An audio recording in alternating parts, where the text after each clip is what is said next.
में आज जो हमें करना है वो है वेज कंस्ट्रेंट।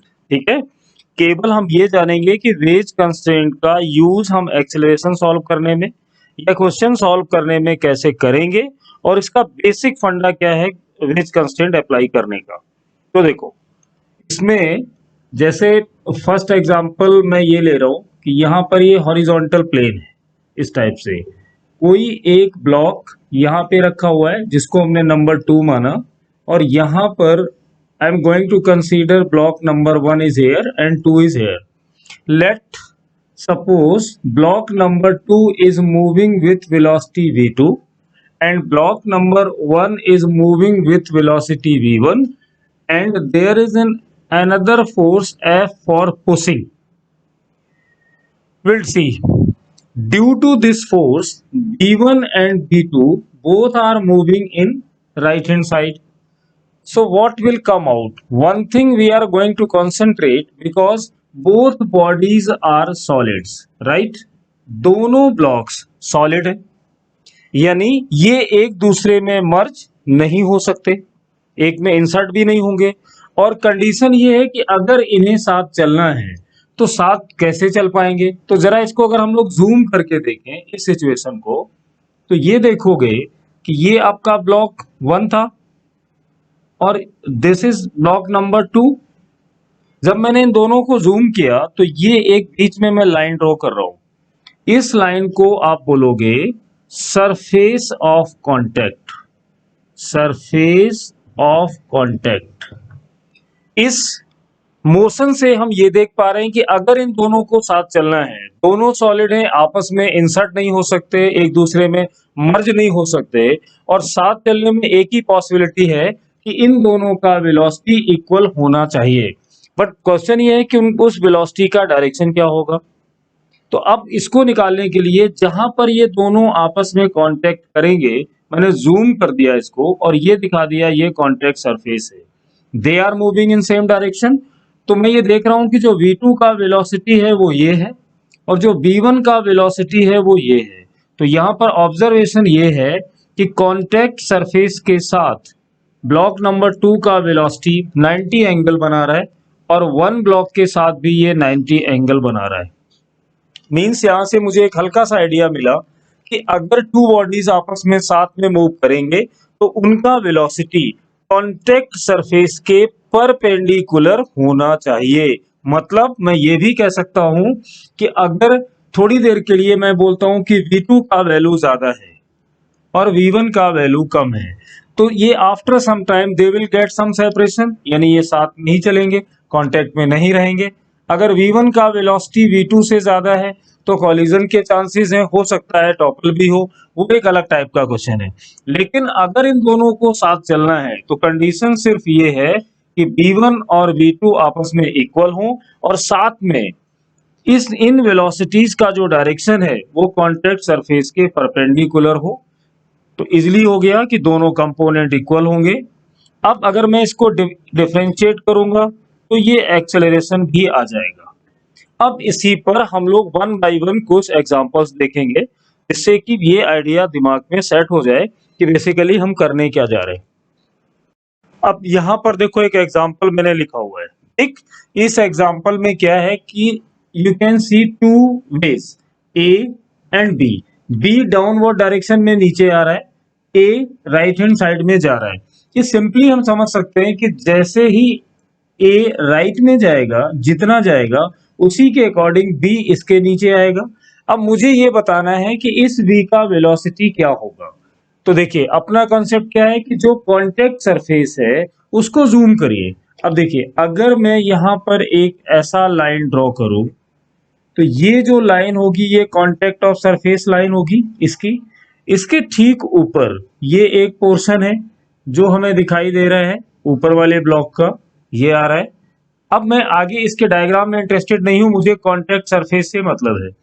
अब जो यहां पर ब्लॉक का बी का सरफेस ये वाला है और जो ए का सरफेस है वो ये वाला है, और ये सरफेस में हमें यहां पर एक एंगल दिया जा रहा है 37।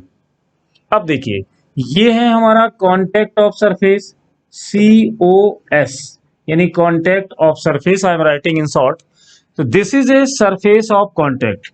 अब इन दोनों को, ये दोनों सॉलिड है, आपस में मर्ज होंगे नहीं और चलना इनको साथ में ही है, एक को राइट में एक को डाउन। तो कंडीशन क्या है? कंडीशन ये है कि जो सरफेस ऑफ कांटेक्ट है इसके ठीक परपेंडिकुलर आप एक लाइन ड्रॉ करिए। उसको इधर से भी बढ़ा सकते हो समझने के लिए, ऐसे। अगर मैं बोलता हूं कि ये लाइन ए है और ये लाइन बी है, तो इस लाइन के अकॉर्डिंग जो वेलोसिटी होगी वो आपस में इक्वल होगी। यही हमारा कॉन्सेप्ट था। अब इसको देखिए, बी का जो वेलोसिटी है वो नीचे दिया हुआ था, यानी अगर मैं इस कांटेक्ट ऑफ सरफेस पर बात करूं तो ये वाली जो डायरेक्शन थी, यानी डायरेक्ट जो नीचे आ रही है, वो डायरेक्शन किसकी है? वेलोसिटी ऑफ बी, ऐसे आ रही थी।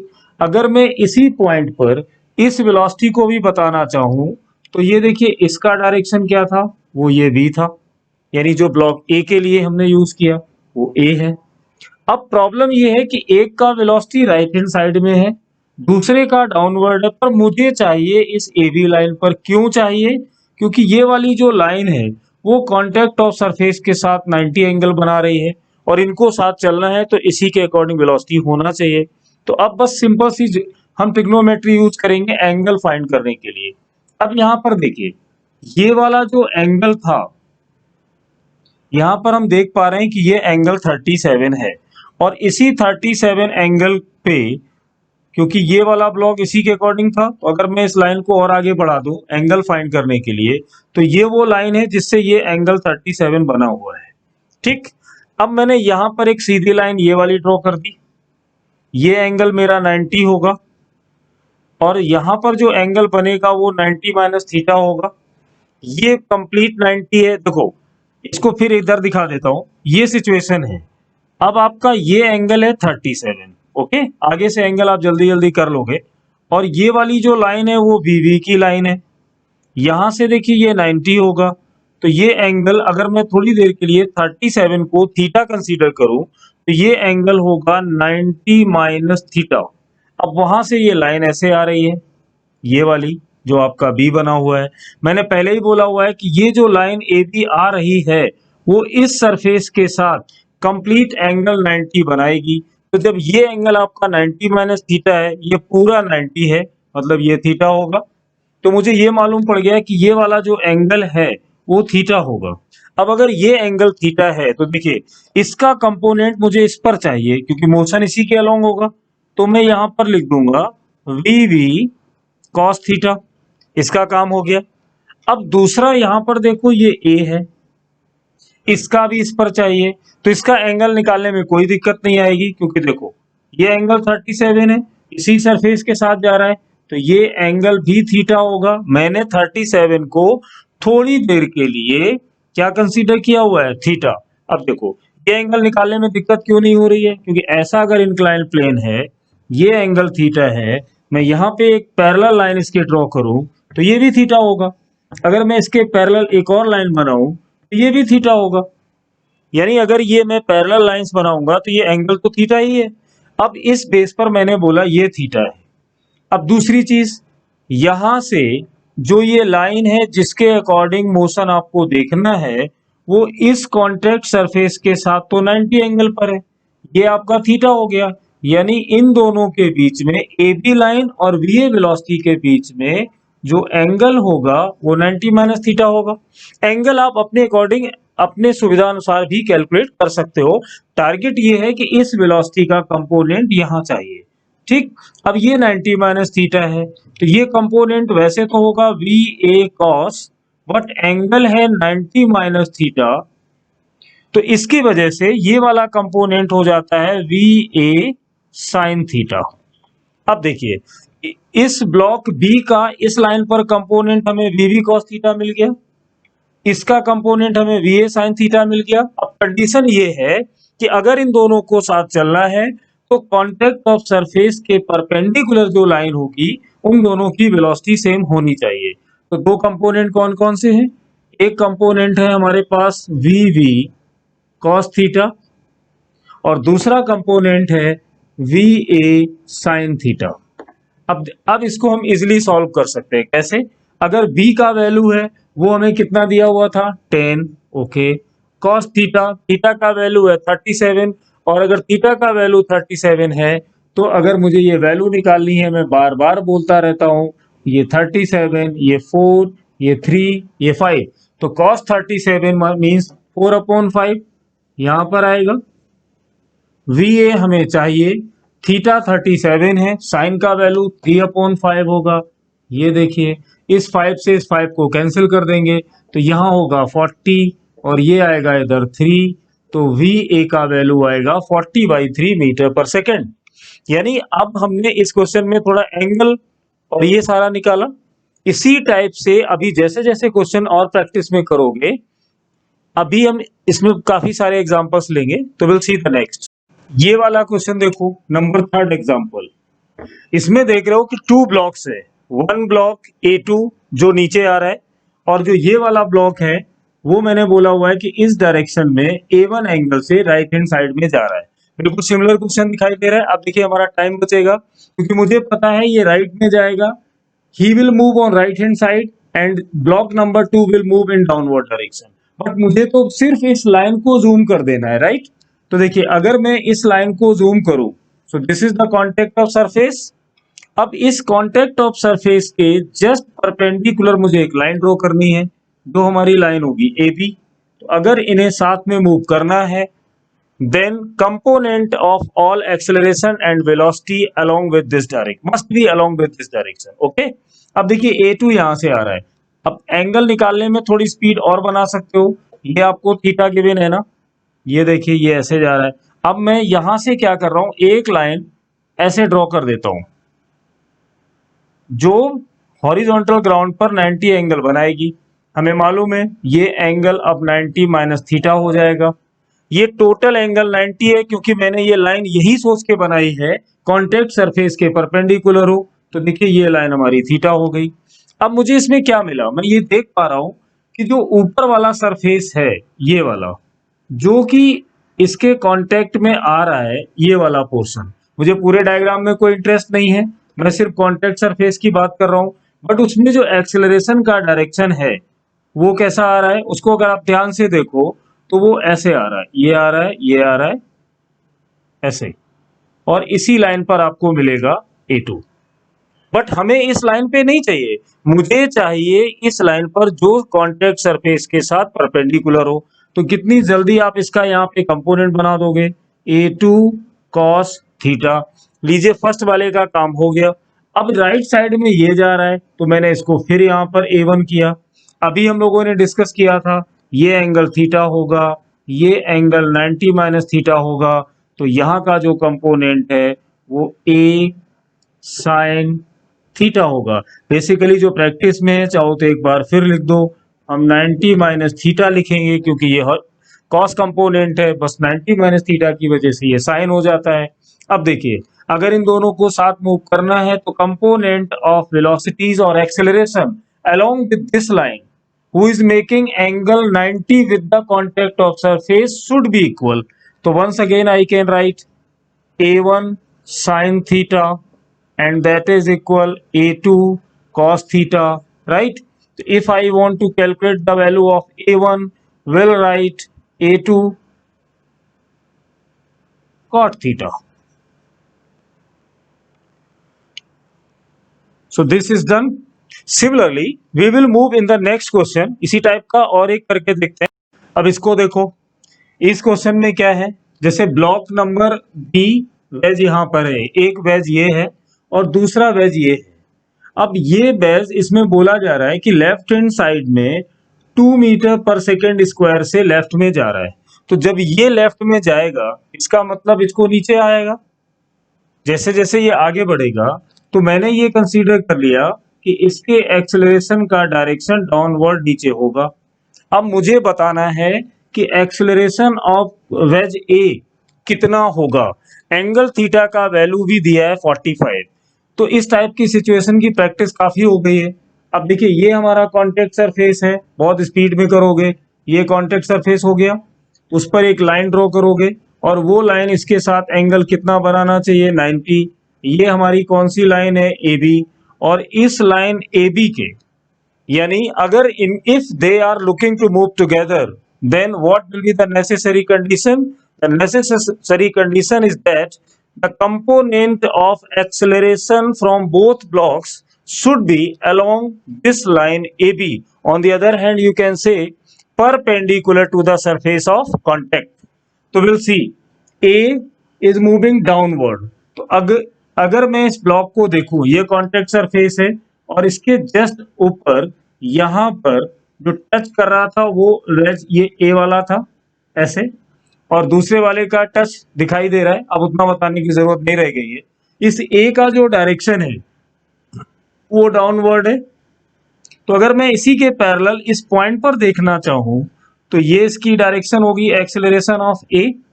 यहां पर मुझे एंगल थीटा दिया हुआ है, कई बार हम सॉल्व कर चुके हैं, तो ये एंगल भी थीटा होगा. इसका यहां पर कंपोनेंट क्या होगा? ए cos theta.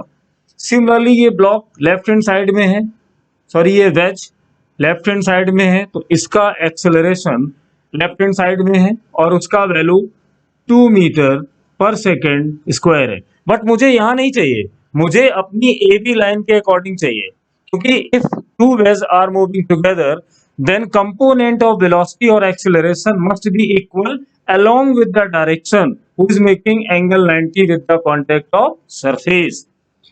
This angle will be theta, so this angle will be 90 minus theta as I told you in the previous example. So we can take another component of this acceleration, this will be 2 sin theta, right? As per the condition, now we can calculate a cos theta must be equal to 2 sin theta. So a 2 tan theta you will get, but according to the problem theta is given 45. So when you will put the value of theta 45, you will get 2 into 1. And one thing I would like to make it clear, the direction of this wedge is going downward. Downward means minus j cap. So the complete answer will be minus 2 j cap meter per second square. So this is how you can deal the questions related to wedge. Now I will take another good example.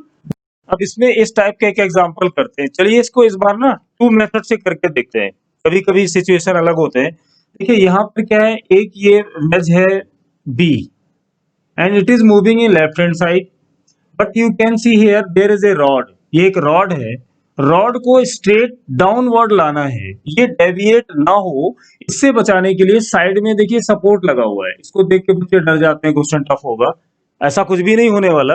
ये सिर्फ वो support है जो इसलिए लगाया गया है कि ये रॉड लेफ्ट राइट में मूव ना कर पाए, या क्वेश्चन करने वाला स्टूडेंट ये समझ जाए कि this rod is going to move downward like this in this direction. To remove confusion, they are framing just like this. तो अगर मैं इसको सॉल्व करना चाहूं तो देखिए मैं इसको 2 मेथड से कर सकता हूं. फर्स्ट जो हम लोग बार बार कर रहे थे, मेथड 1 क्या है?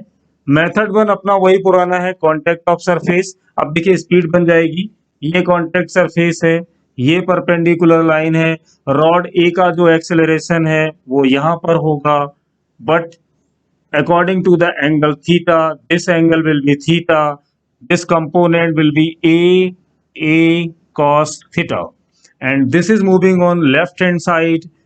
So direction of acceleration of the block B is on left hand side. So without any hesitation we can say this angle will be 90 minus theta. The component of this, yani wedge, for wedge B the direction of acceleration along with this line will be a b sin theta, and as per the condition as I told you in the previous one, a cos theta will be equal to ab sin theta. So if I want to know the acceleration of block B, I can write a cot theta, right? Suppose if I am looking to find the acceleration of a, so I can write AB tan theta. So all questions look like very similar to the previous one. Suppose if I want to solve this question in another method, can I do that? Yes, of course. How you can solve? Look, Suppose if I consider कि this is the previous position of this block, we'll see here it is. पहले ये यहां पर था, angle ये theta था। अब अगर मैं ये कंसीडर करूं कि जब ये लेफ्ट में चलता है तो लेफ्ट में चलने की वजह से कुछ ऐसा हो गया, अब ये यहां पर आ गया। ये देखिए ये एंगल थीटा है और मैं इसको इस प्रीवियस वाले को डॉटेड कर देता हूं। डॉटेड फिजिक्स में बच्चा लोग पता है ना, डॉटेड जब सर लोग बनाते हैं मतलब इमेजिनरी, अब यहाँ कुछ भी नहीं है तो रियली में अब ये यहाँ पर आ जाता है। मैंने ये माना हुआ है कि इधर चला। अब सोचो ये कि जब ये इधर चलेगा, पहले यहाँ पर था, मैंने ये माना कि ये एक्स डिस्टेंस चल गया, किधर चला, लेफ्ट में। अब इससे होगा क्या, जो ये वाला ब्लॉक है ये पहले कहाँ टच कर रहा था, देखिए सॉरी मैं ब्लॉक जब भी बोलूं तो लोग समझ जाना मैं वेज बोल रहा हूं, ठीक है, वो बहुत सारे क्वेश्चन से प्रैक्टिस में आ जाता है। अब देखिए ये पहले इसका बॉटम एंड यहाँ टच कर रहा था, जब ये यहाँ पर आ जाएगा तो अब देखिए ये यहाँ पे टच करेगा। तो अगर मैं ये देखूं ध्यान से तो मुझे कुछ ऐसा दिखेगा कि यहाँ पर भी एक डिस्टेंस, ये वाली डिस्टेंस वाई डायरेक्शन में ये रॉड नीचे आएगी। बहुत टफ नहीं है, बहुत इजी है। तो ये भी वाई होगा, यानी ये जो गैप है ये सब वाई होंगे। तो मैंने ये यहाँ पे बना दिया, ये भी वाई होगा। यानी मैं कह ये रहा हूं कि जिस टाइप से ये वेज लेफ्ट में जाएगा, सपोज अपने ओरिजिन से एक्स इधर खिसक गया, तो जब ये इधर खिसक गया, पहले इसकी हाइट यहां पर थी, जब ये खिसक के इधर आ गया तो इसकी हाइट भी नीचे चली गई ना। मैंने माना वो वाई डिस्टेंस नीचे चला गया, तो यहां भी वाई, यहां भी वाई, यहां भी वाई, यहां भी वाई, ये पूरा वाई होगा। क्यों वाई होगा, बोथ आर सॉलिड्स, कम तो होंगे नहीं। इससे मुझे बेनिफिट क्या हुआ, ध्यान से देखो, टेन थीटा इक्वल अगर मैं यहां लिख दूं तो टेन थीटा की वैल्यू वाई अपॉन एक्स होगी, यानी वाई अपॉन एक्स हो गया। अब मैं अगर वाई लिखूं तो ये एक्स टेन थीटा हो गया। अब देखो टेन थीटा तो कांस्टेंट वैल्यू है, क्यों, इंक्लाइनेशन वी कांट चेंज। अगर मैं इसको वन टाइम डिफरेंशिएट करूं तो ये होगा D Y over D T, ये होगा D X over D T. But you should keep in mind, don't differentiate tan theta because angle is constant. तो अब ये जो वेलोसिटी यहां से बनेगा वेलोसिटी अलोंग वाई, ये बनेगा velocity along X tan theta, बन गया रिलेशन। इसी टाइप से ये बनेगा acceleration along Y, acceleration along N X, और ये बन गया टेन थीटा। अब देखिए वाई के अलोंग कौन जा रहा है, ए, तो मैं यहां लिख दूंगा ए ए, क्या करूंगा इसको लिख दूंगा एक्सेलरेशन फॉर ए और इसको लिख दूंगा एक्सेलरेशन फॉर बी और टेन थीटा। तो रिलेशन तो वही है, ए बी टेन थीटा। मतलब सिर्फ सोचने की बात है, जितने ज्यादा क्वेश्चंस करते जाओगे ये फंडे और भी क्लियर होते चले जाएंगे। अब इसमें अगर मैं नेक्स्ट वाले में यहां पर इसमें मास ले लूं, सपोज इसमें मास, और मैं बात करूं एक्सेलरेशन की, तो वेज कंस्ट्रेंट का यूज एक्सेलरेशन में कैसे होता है, वैसे वो हमारा नेक्स्ट टॉपिक होगा, but will try to know with the help of this example. One question we will do right now. Okay, अभी करते हैं। देखो भाई, इसमें यहां पर हमने इसको पूरा डायग्राम सेट कर दिया। क्या है, बिल्कुल सिमिलर है जैसा पहले कर रहे थे। वेज राइट साइड में जा रहा है, एक्सेलरेशन ए बी है, रॉड एज द प्रीवियस बिल्कुल वर्टिकली ऐसे डाउनवर्ड यहां पर आ रही है। लेफ्ट राइट में मूवमेंट नहीं होगा क्योंकि सपोर्ट लगा हुआ है, एंगल 37 है।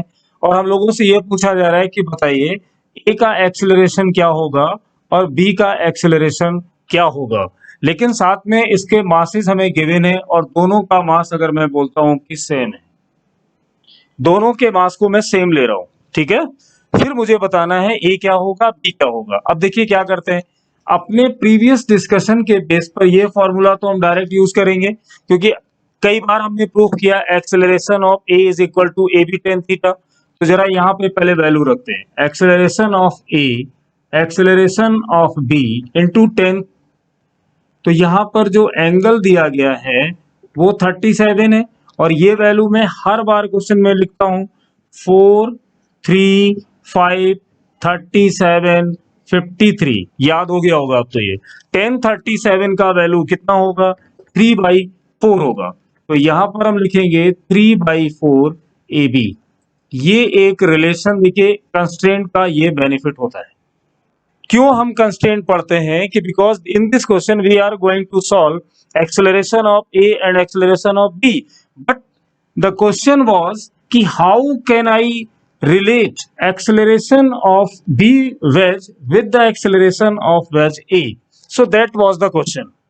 तो इस टाइप की डिफिकल्टी को रिमूव करता है वेज कंस्ट्रेंट का ये अपना फंडा। इसने बहुत जल्दी आपको दोनों एक्सेलरेशन में रिलेट कर दिया। अब बताइए, एक्सेलरेशन निकालने के लिए मुझे इक्वेशन ऑफ मोशन चाहिए।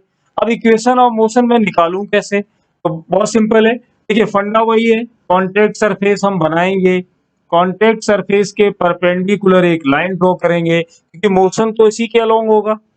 इसने मुझे ये बता रखा है कि जब भी आप इक्वेशन ऑफ मोशन बनाओगे तो ये माइंड में रखोगे कि मोशन तो भाई इसी के अलोंग होगा, है ना। तो अब मोशन इसके अलोंग होगा, मतलब अगर मैं नॉर्मल फोर्स बनाऊंगा तो मैं इसी के अकॉर्डिंग बनाऊंगा। अब ये नॉर्मल फोर्स किसका होगा? मान लेते हैं बी पर अप्लाई किया ए ने, ये इसका नॉर्मल फोर्स है। अब यहां पर ये देखो कि नॉर्मल फोर्स का आइडिया तो हमें मिल गया कि ये रॉड जब नीचे आ रही है तो यहां से जो ये फोर्स लिखा हुआ है फीलिंग बाई वन और अप्लाइड बाई ए, यही हमने पढ़ा हुआ है। अब ये एंगल हमें थीटा पहले से ही पता हुआ है, थीटा मैंने 37 को लिया हुआ है। अब देखिए यहां पर एक मुझे यहाँ पे इक्वेशन ऑफ मोशन मैं ऐसे लिख देता हूं। ऐसा मैंने क्यों लिखा? क्योंकि अब मुझे इस मोशन में मैं देख रहा हूं कि ब्लॉक जो वेज बी है वो राइट हैंड साइड में जा रहा है। तो अगर मैं यहाँ पर पहले ही लिख दूं कि इस टाइम पे जो मैं बात कर रहा हूँ वो वेज के लिए कर रहा हूँ, तो वेज की मुझे इक्वेशन ऑफ मोशन चाहिए। अब ये थीटा है, हम लोग पहले से ही डिसाइड कर चुके हैं कि ये थीटा होता है। ये अगर मैं इसको नॉर्मल फोर्स एन मानूं तो ये वैल्यू क्या होगी? ये एन कॉस थीटा होगी। ये वाला नॉर्मल फोर्स कितना होगा? एन साइन थीटा होगा। अब इससे मुझे पता चल गया कि ये तो जा रहा है भाई इधर। अगर मैं सिर्फ वेज की बात करूं तो न्यूटन के सेकेंड लॉ के अकॉर्डिंग इक्वेशन क्या होगी? Sigma F X equal M A, ये फॉर्मूला हमने पढ़ा हुआ है।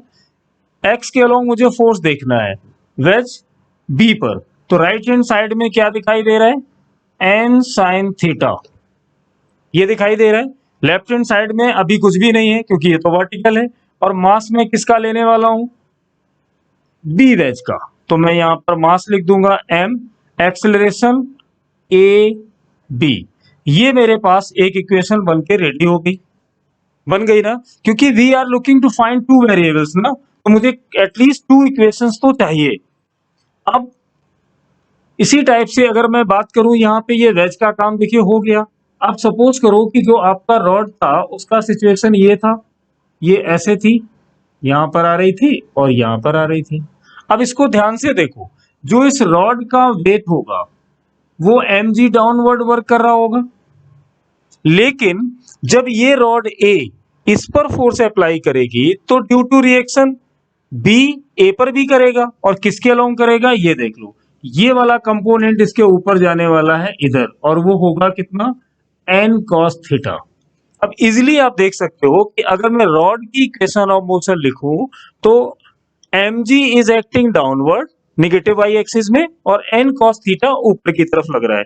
तो इसी सेकेंड लॉ के अकॉर्डिंग अगर मैं यहां पर जाता हूं, F Y mass of A acceleration of A.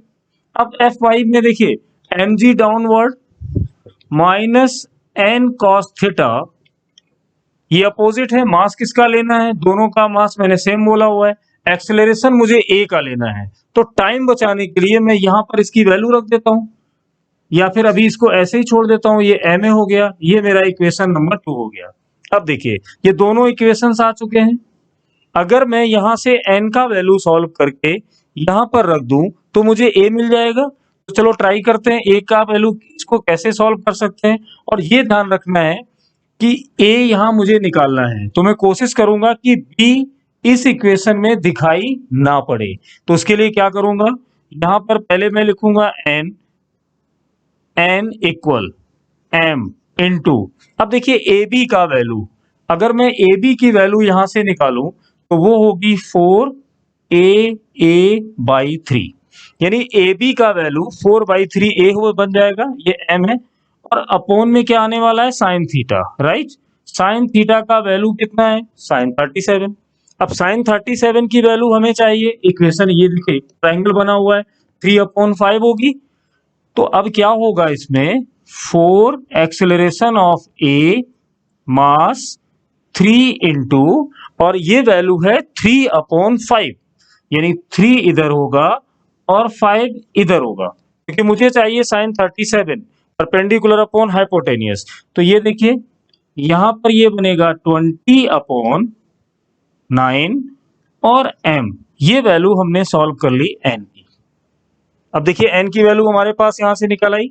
अब ये n की वैल्यू अगर मैं यहां रख दूं तो देखिए क्या बनेगा, mg होगा माइनस n का वैल्यू मैं क्या लिखने वाला हूं, 20/9 इंटू मास। अब ये है कॉस थीटा, कॉस थीटा का वैल्यू कितना होगा, बेस अपॉन हाइपोटेनियस, बेस है 4 और ये है 5, ये कॉस का भी वैल्यू हो गया। इक्वल में मुझे लिखना है एम ए। अब देखिए यहां पर एक चीज हम लोग मिस कर रहे हैं कि n का वैल्यू में ए भी आया हुआ है, तो मुझे यहां पर और क्या है, यहां पर मैं ऐड कर रहा हूं ए, ध्यान रखना आगे इसके। देखिए मास सेम था तो मास तो हो गए कैंसिल। अब यहां से मैं मास को कैंसिल कर दूं तो देखिए इस पॉइंट पर मेरे पास सिर्फ जी रह जाता है। राइट हैंड साइड में मैं ए को कॉमन ले लेता हूं, तो इस साइड से मुझे सिर्फ 1 दिखाई दे रहा है, बट ये टर्म उधर जाएगा। तो पहले ऐसा कर लेते हैं, 5 4 जा 20 हो गए, 4 4 16/9, तो ये माइनस का उधर जाएगा तो बन जाएगा 16/9, 4 4 एंड 9। साथ में ए है जिसको मैंने कॉमन लिया हुआ है। अब देख सकते हो अगर मैं इसका एलसीएम लूं तो ये एलसीएम बनके यहाँ पे कितना आएगा, 9 और 16, 9 और 16 को ऐड करोगे तो 25 आएगा, यानी 25/9 एक्सेलरेशन ऑफ ए। तो अगर मैं इसको सॉल्व करूं तो एक्सेलरेशन ऑफ ए का जो वैल्यू होगा वो होगा 9g/25 metre per second square. अब देखिए अगर आपके पास ए का वैल्यू आ चुका है तो यहां रख दो, ए बी का वैल्यू आ जाएगा। मुझे इस क्वेश्चन को बताने का पर्पज सिर्फ इतना था। वैसे इस टाइप के क्वेश्चंस हम आने वाले नए लेक्चर वीडियोस में करेंगे, काफी सारे क्वेश्चंस करेंगे, बट इस टाइम पे मुझे सिर्फ ये बताना था कि हम लोग कंस्ट्रेंट रिलेशन का ये वाला कॉन्सेप्ट क्यों पढ़ते हैं, क्योंकि ये हमारा टाइम सेव करता है, दोनों का एक्सेलेरेशन बना देता है, इक्वेशन ऑफ मोशन हम सेकेंड लॉ के अकॉर्डिंग बनाते हैं और वैल्यूज के कैलकुलेशन करने के बाद हमें वैल्यूज मिल जाते हैं। तो ठीक है, मिलते हैं फिर नेक्स्ट लेक्चर में।